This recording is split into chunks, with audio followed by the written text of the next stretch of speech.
Eu me defino como uma pessoa que segue a paixão, que segue os sonhos, né?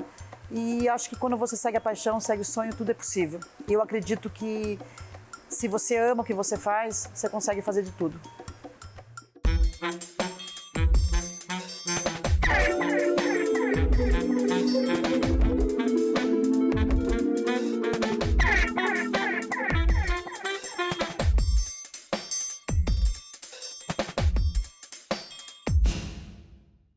Eu sou da primeira geração da minha família no circo, porque eu entrei primeiro e depois trouxe todos os meus irmãos e também aí tive meus filhos, né? Enfim, eu sou a primeira geração da família Querubim no circo. Passava pela minha cidade um circo, Circo Vostok, e eu fui convidada por uma amiga jornalista a acompanhar uma matéria no circo. E nessa época eu também fazia teatro, tinha um programa na televisão, era funcionária pública. Era envolvida, né? Era militante cultural da cidade de Cascavel. Isso eu tinha 19 para 20 anos. E quando eu fui visitar esse circo, o Circo Vostok, foi uma coisa assim... Eu digo que ele me escolheu, não fui eu que escolhi o circo, foi o circo que me escolheu. Foi paixão à primeira vista. Naquele momento que eu entrei, o jeito que as pessoas estavam ali, tudo aquilo, o modo de viver, o espetáculo, o pós-espetáculo, tudo isso me encantou. E eu já aceitei assim que aquilo seria a minha nova vida, né? Sabe quando você entra num lugar, você fala assim, eu sempre tive aqui. E a sensação que eu tinha, que eu sempre tive no circo, não sei explicar isso, era uma coisa incrível. E aí, essa visita ao Circo Vostok foram vários dias e, claro, eu falo pouco, né? E aí, conversando bastante com o Alexandre, com a Estela, falando sobre espetáculo, sobre estrutura, de como era a vida no circo. Eles me perguntaram alguma coisa, como diretora de espetáculo, eu fui falando e a gente foi se entendendo muito, que acabou, resumindo a ópera, acabou com o convite de eu ir embora com o circo. Quando eu cheguei para minha família, cheguei para minha mãe falando que eu ia fugir com o circo, né? Minha mãe quase teve um infarto. Mas a minha mãe sempre respeitou muito a minha vontade. Eu prometi que eu ia só de férias e que eu ia voltar logo para a cidade. Quer dizer, as férias duram 42 anos, né? Eu estou de férias no circo até agora. No primeiro momento, eu entrei no circo para cuidar da parte de direção do espetáculo e cuidar também da gestão comercial. Porque nessa época, o circo estava em expansão e a gente tinha, né, quando eu chegava na cidade, tinha toda uma logística, uma preparação, e a gente também agregava marcas a essa temporada, porque o Vostok estava fazendo um tour pelo sul do país e depois ia para a América Latina. E eles precisavam de alguém que cuidasse dessa parte. Como eu também era gestora, já tinha uma formação nessa área, para aquele momento eu era a pessoa ideal para cuidar das duas coisas, tanto a parte artística como a parte comercial do circo. O Circo Espacial é o meu amor maior, né? Foi o primeiro circo que eu montei em 9 de agosto de 85 e ele sempre é a base de tudo. Depois disso eu criei alguns projetos, né? Criei o projeto do Circo Mágico, que era um projeto com shows, Circo Sertanejo, que era um projeto também que viajava porque o sertanejo no Brasil nasceu dentro do circo. Aí eu montei um projeto para viajar com uma companhia de circo, mais os cantores sertanejos, que foi um projeto lindo, participaram muita gente famosa. Posteriormente, eu montei também a Academia Brasileira de Circo, e da Academia Brasileira de Circo eu montei o Circo dos Sonhos, o Circo da Parati-Paratá, o Circo da Mônica, enfim, são projetos que andaram em paralelo com o Circo Espacial. O Circo Espacial sempre foi a base disso tudo, né? Foi a nave-mãe que eu costumo falar e os demais a satélite. Eu acho que a gente tem que fazer projetos, né? É como quando você entrega um livro, você escreve um livro, você pinta uma obra de arte, pinta um quadro. Eu acho que quando você faz aquilo que você gosta, você vai compartilhando. No Picadeiro do Circo Espacial, nós já formamos mais de 1000 artistas. E esses artistas, quando saem, tem também o desejo de construir suas companhias, né? Então, o Circo Show, que também é da minha família, do meu sobrinho. Então, todos esses artistas foram formados no Picadeiro do Circo Espacial e depois criam asas e voam. Acho que isso que é a nossa missão, é compartilhar esse saber e permitir que as pessoas também vão construindo os seus projetos, as suas vidas, né? Eu também trouxe para o Brasil o Festival Internacional de Circo. Então, Eu tenho muitos sonhos, sou uma pessoa que eu sonho muito, né? Eu acho que a gente tem que repartir esse sonho com outras pessoas, porque você não consegue fazer nada sozinho, você tem que ter uma grande equipe para fazer. E todos esses projetos sempre eu tenho parceiros que vão executando e vão levando o mundo afora, né? Tanto no Brasil como fora, aquilo que aprenderam dentro do Circo Espacial. Isso é uma honra para mim, compartilhar isso com os outros. No Vostok, eu me interessei em aprender tudo. Desde habilidades no picadeiro, aprender a saltar, a entrar com outros artistas, ser parte, né, que a gente chama. Aprendi a fazer Globo da Morte por um certo período. Aprendi a andar em todos os departamentos do circo. No receptivo, na bilheteria, na praça de alimentação, na direção, tudo. Na verdade, eu sempre fui muito curiosa, eu sempre queria aprender. Eu não sabia por que eu estava aprendendo. Na verdade, essa passagem foi quase uma universidade do circo que eu fiz. E depois, quando eu montei o Circo Espacial, tudo isso eu usei dentro da minha companhia e fui aprimorando muitas coisas, né? Porque eu acho que quando você aprende também observando outros gestores. Eu tive o prazer de conviver com a Carola Garcia, que era uma mulher incrível também, com Orlando Orfei, que era um tradicional de circo, tinha uma bagagem incrível, o seu Toninho Stankovic, vários outros circenses tradicionais do Brasil, e que eu fui também bebendo debaixo dessas lonas, né, e trazendo esse conhecimento para a minha vida como gestora de circo.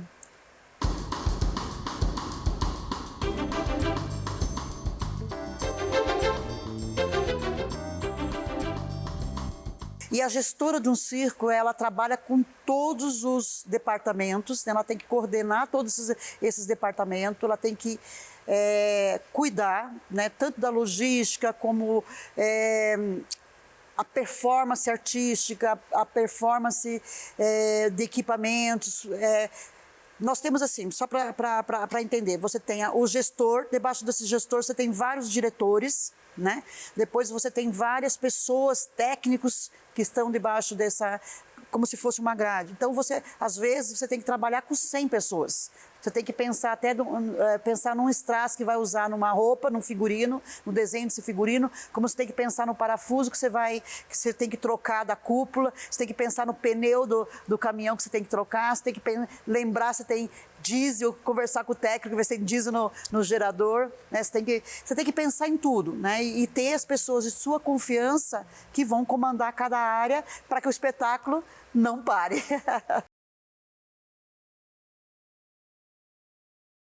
A característica de uma gestora, ela tem que ser, primeiro, resiliência, se adaptar facilmente, tem que ter coragem, né? Coragem para enfrentar todos os desafios que são inerentes a essa atividade. Ela tem que ter criatividade, né? Porque você lida com o lado artístico, então você tem que ter muita criatividade.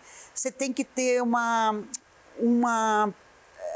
perspicácia ao lidar com o ser humano, porque você vai lidar com muitas pessoas completamente diferentes, que fazem parte do teu staff, então você tem que saber, tem que ser muito sensível, na verdade. Você tem que conhecer, o gestor circense, ele tem que conhecer a administração, entender de administração, entender de marketing, entender de direito, né, de todas as áreas, civil, criminal, né? Você tem que entender de arquitetura, de engenharia, cenografia, quer dizer, o gestor, ele tem que, na verdade, ele tem que fazer um pool aí de universidade ou se formar na prática no circo, né? Eu acho que o maior truque é você saber o encantamento que você tem que levar para a sua equipe e para o público, né?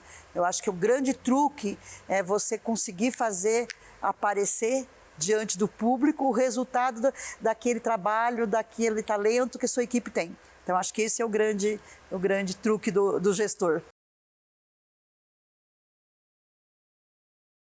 Quando nós vamos fazer uma turnê, quando eu vou fazer uma turnê, eu tenho que escolher a cidade, né? A gente faz um estudo, se essa cidade faz tempo que não vai um circo, quais são as festas regionais que tem, o que está acontecendo naquele momento. Então você tem que avaliar, né? Quando você sai para uma turnê, se eu vou para o norte, se eu vou para o sul, eu tenho que fazer uma trajetória, fazer um itinerário, e esse itinerário eu vou para a cidade, né? Necessariamente hoje eu não preciso ir mais porque eu tenho muitas informações disponíveis na internet, mas antigamente eu precisava ir 60 dias antes, chegar na cidade, estudar essa cidade, o perfil, né, econômico, tudo. Você tem alguma coisa, se faz muito frio, se faz muito calor, tudo isso interfere numa temporada do circo. Né? Estudar economicamente se a cidade está, se é uma cidade agrícola, se é uma cidade industrial, como é que está financeiramente essa cidade, o poder econômico, né? Se as famílias têm um poder econômico para frequentar um circo, para comprar o ingresso, quanto que eu vou cobrar esse ingresso? Estudar, por exemplo, quanto custa o terreno, quanto custa para a publicidade, quanto custa para chegar nessa cidade. Então você tem que fazer todo um trabalho de estudo antes para poder ir. Munido de todas essas informações, aí eu vou para um terceiro momento, que é coordenar essa logística para chegar até lá. E assim, ó, quando eu vou desmontar a lona, eu tenho um prazo. Eu começo a desmontar, por exemplo, no último espetáculo às 10 horas da noite e no dia seguinte eu tenho que estar até às 10 horas da noite com tudo carregado para poder pegar a estrada, né, e chegar na outra cidade, conseguir montar, fazer a logística de montagem bem coordenado para que eu possa estrear na sexta-feira, não perder aquela semana. Porque para um gestor é muito importante que ele não perca uma semana. O circo trabalha semanalmente. Nosso cronograma, nosso orçamento, nossa previsão de custo de receita é semanal. Eu tenho que estudar, ter todas as informações, aí reunir a equipe, cada um, né, cada um que cuida, o engenheiro que vai cuidar da programação de montagem, quem vai cuidar da publicidade, quem vai cuidar das parcerias na cidade, quem vai cuidar de fazer a divulgação, a ativação com escolas, né, enfim, é um trabalho bem amplo.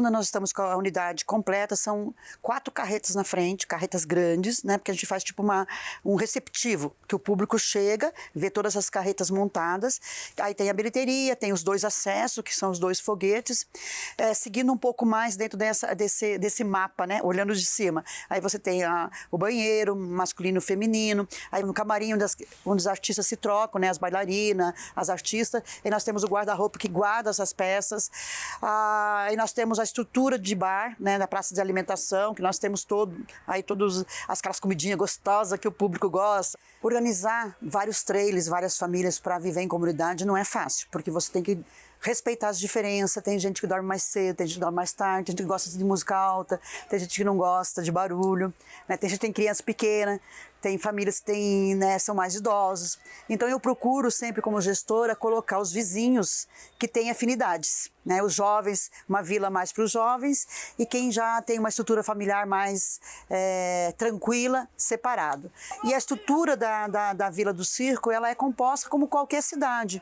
Nós temos uma rede de energia, nós temos telefone, temos TV a cabo, temos rede de esgoto, temos água, né? Eu tenho que me preocupar com tudo isso. Né? Tudo isso inicia com antecedência de, no mínimo, 1 mês, 40 dias antes do circo chegar, porque a gente tem que preparar toda essa infraestrutura para acolher os trailers que vão chegar e se tornar uma mini cidade. Olha, os trailers são de vários tamanhos, né? Normalmente todo trailer ele tem capacidade com uma cama de casal, uma cozinha, um banheiro e uma sala.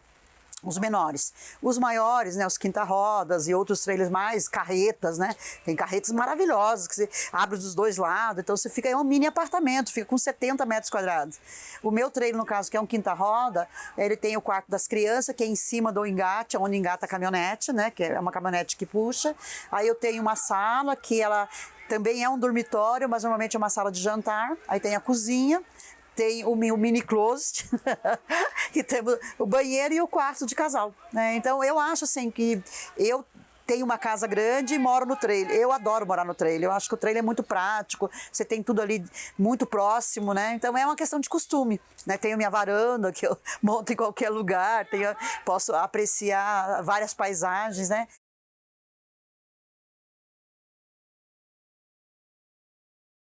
Eu acho que o pior para mim foi quando eu tinha meus filhos pequenos, não poder acompanhar 100% da infância, da juventude, porque sempre naquela época a gente viajava muito, eu sempre tinha que estar muito distante. Então muitas vezes eu não conseguia ir na formatura, eu não conseguia acompanhar eles. Então eu, né, como mãe, eu sinto que isso foi a pior fase, né, a pior parte da minha profissão como gestora. Não, eu tinha que ir para frente. Por exemplo, se o circo tivesse nessa cidade, eles estavam estudando nesse colégio, mas às vezes eu tinha que passar 15, 20, 30 dias na frente para poder fazer o planejamento de levar o circo. Então esse período eu ficava longe deles. Então eu sinto falta disso. Eu acho que foi. Agora, melhor, tem muitas coisas boas, né? Eu acho que a própria vida em si, de viajar com o circo, de viver no circo, de compartilhar, né? É um privilégio muito grande, sabe? Eu vi coisas incríveis, eu vivi coisas incríveis que eu acho que pouquíssimas pessoas no mundo, a não ser pessoas de circo,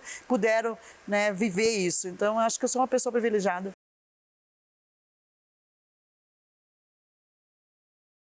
Eu aprendi a minha profissão observando. Na verdade, eu aprendi observando os grandes mestres do circo, aprendi no dia a dia, né? E vivo aprendendo até hoje, porque o circo ele se renova muito, né? Então você tem que estar sempre estudando, olhando, né?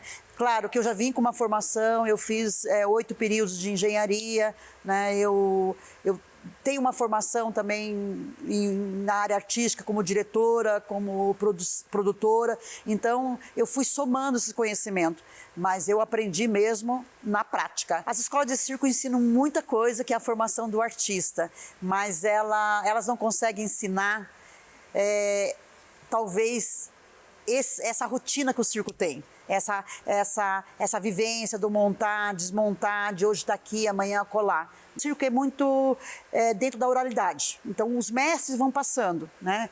O técnico de capatazia, ele só consegue ensinar isso na prática, porque não tem um livro que ensine isso, né? Muitos números, nós não temos uma metodologia organizada, porque foi passado de geração em geração, né? Por exemplo, o especialista em báscula, o especialista em trapézio, o especialista em acrobacia, o especialista em contorcionismo, o especialista em Globo da Morte. Tem muitas atividades do circo que elas vieram de geração em geração. Então, esse encontro de geração é que fez o crescimento da nossa arte.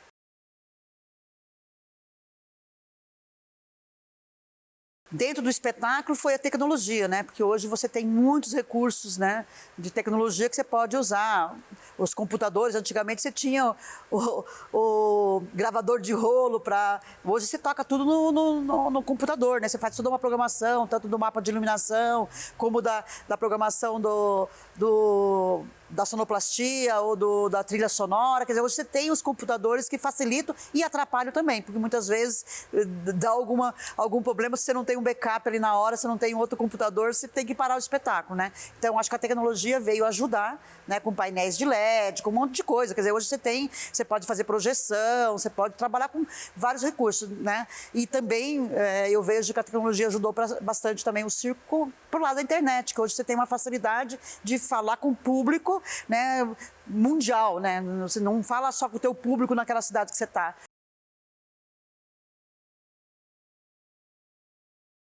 Treinamos nossa equipe aqui com os profissionais. Então, eu tenho uma diretora artística, tenho um diretor técnico. Então, a diretora artística ela vai produzir um espetáculo. Ela vai escolher os números, né? A gente escolhe esses números em conjunto e aí ensaia esse espetáculo. Cada espetáculo tem um ensaio. A formação do artista é diferente. Aí você tem um mestre circense que vai ensinar, por exemplo, vai ensinar tecido, vai ensinar malabares, vai ensinar qualquer outra atividade. Cada atividade ou cada número que vai ser montado tem um mestre, um professor circense, que a gente chama de mestre circense, que ensina. E a diretora ela já pega esse número montado e aí só aprimora, entendeu? Os técnicos básicos do circo, como a capatazia, os montadores, isso aí é só o circense que ensina. Agora, o técnico de luz e de som, muitas vezes você pega um profissional que é formado numa escola técnica de som, de luz, um profissional dessa área, e aí você faz um preparo dele dentro do espetáculo de circo. Por quê? O ritmo é diferente. Nós temos 3 espetáculos no sábado, 4 no domingo. Às vezes pode acontecer alguma falha durante o número. Ele tem que estar preparado, tanto o iluminador como o técnico de luz, ou o sonoplasta, ou o técnico de som. Ele tem que estar preparado para esses acontecimentos.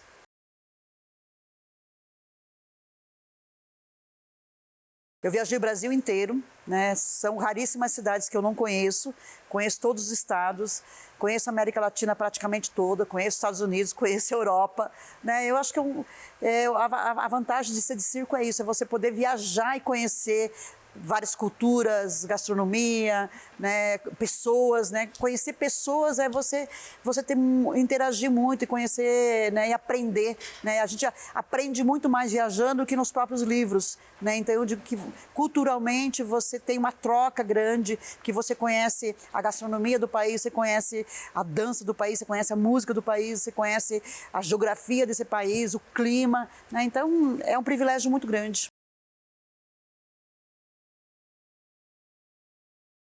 Eu sou apaixonada por todos. Eu acho lindo a produção do espetáculo, acho lindo o resultado, acho lindo chegar na cidade e montar o circo. Então, eu sou apaixonada por todas as etapas, né? Eu acho que eu sou muito grata porque eu consigo ver o resultado do meu trabalho no picadeiro, nos aplausos. Então, esse é o resultado do trabalho do gestor circense. Quando ele vê que o público está aplaudindo, está se divertindo, está encantado com aquele espetáculo, mas aquele artista que está ali, ele representa toda a parte técnica por trás, né? O artista, ele só é, para nós, a visibilidade de todo um trabalho invisível.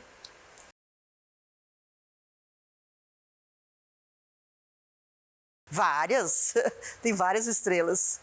Eu acho que tem muitas estrelas, né? Temos muito circo no Brasil, temos muito circo fora, tem muitas estrelas. Nós, assim, na verdade, você tem que ser uma estrela para o público, mas você não pode ter estrelismo, porque acho que o estrelismo não leva a nada. Muito pelo contrário, o estrelismo, ele mostra que você não é bom no seu ofício. Quando você é bom no seu ofício, você não tem esse estrelismo. E o circo tem isso, o circo não tem muito estrelismo. Graças a Deus, nós todos somos... Porque é um trabalho de equipe, então não adianta você ter uma estrela se você não tiver o resto do espetáculo, entendeu? Então o público vem ver um espetáculo, esse espetáculo é formado de várias estrelas, né? Então não pode ter o estrelismo.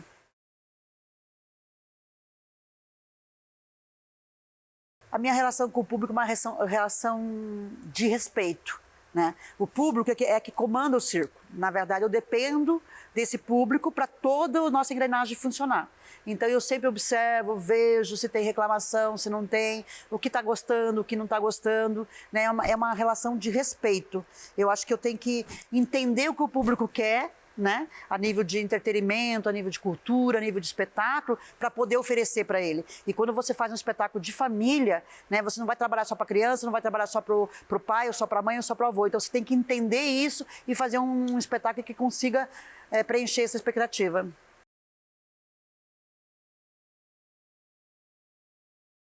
Olha, eu ouvi o que eu queria ouvir quando eu comecei. Eu ouvi do Orlando Orfei. Ele falou: Marlene, enquanto você tiver coragem, o seu circo vai estar de pé. Então isso eu levei para a minha vida, né? Foi uma coisa assim que eu aprendi muito e eu sempre falo para as pessoas: vão atrás do seu sonho, tenham coragem e lute. Você vai cair uma vez, duas vezes, três vezes, é igual o número quando você está aprendendo malabares. Você vai derrubar, mas vai chegar um momento que você não vai derrubar mais. Então tenha coragem de acreditar que o treino vai levar à perfeição. Eu acho que o treinamento meu com o circo, né? Estou em busca da perfeição até hoje, mas eu vou em busca dela, entendeu? O futuro da minha profissão eu vejo cada dia melhor, né? Porque nós temos muitos jovens gestores circenses que estão vindo aí com a cabeça aberta, né? Inserindo novos atrativos para o circo, para o público. É um momento que o circo está em transição, mas como ele é sempre contemporâneo, ele sempre vai se reinventar, ele sempre vai conseguir captar o que o público quer ver e o que ele pode ofertar. Não, eu acho que o circo ele é importante, muito importante, porque ele é também formador de público para as outras artes. Então, o circo, como ele chega na periferia, ele chega em todas as cidades, ele é importante porque ele forma público, inclusive, para as outras artes. Meu futuro, não quero me aposentar do circo, mas eu quero ter um pouco mais de tempo para fazer coisas, né, que eu ainda não fiz. Escrever um outro livro, compor, pintar, mas sempre tendo o circo como inspiração. O circo para mim é minha vida, é minha paixão, é meu amor maior. É o espírito do circo. O circo tem uma coisa que é dele, é a união de tudo, é a união das lonas, é a união do cenário, é a união dos artistas. Ele tem um espírito, essa magia, sabe? Que ele tem vida própria. Ele me deu muita liberdade, né? Acho que ele me deu sempre liberdade de poder usar, sonhar, tudo. O que ele não me deu, eu acho que ele me deu tudo. Não sei o que ele me deu. Acho que ele não me deu foi tempo de pensar. Muito, me salvou de várias situações. Porque muitas vezes você está perdido, né? Aí você entra, você vê o espetáculo, você vê o público, você fala, peraí, me encontrei de novo, né? Eu acho que o circo tem essa coisa de salvar você de você mesmo.